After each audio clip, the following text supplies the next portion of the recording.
Hello and welcome to my YouTube channel. In this session, I will share a tutorial on how to perform factory default on Dahua XVR.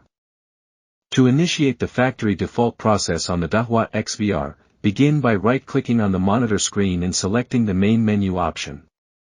Enter the password or pattern when prompted. Next, access the maintenance menu, navigate to the Manager menu and proceed to the Default menu. Click on the Factory Default option. Then click OK when prompted for confirmation. Next, enter the DVR password and confirm by clicking the OK button. At this point, the factory default process is nearly complete.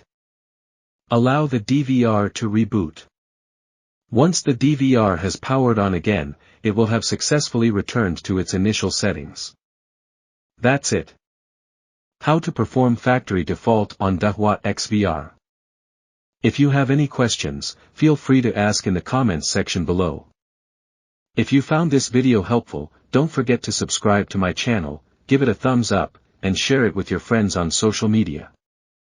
Thank you for watching, and see you in the next video.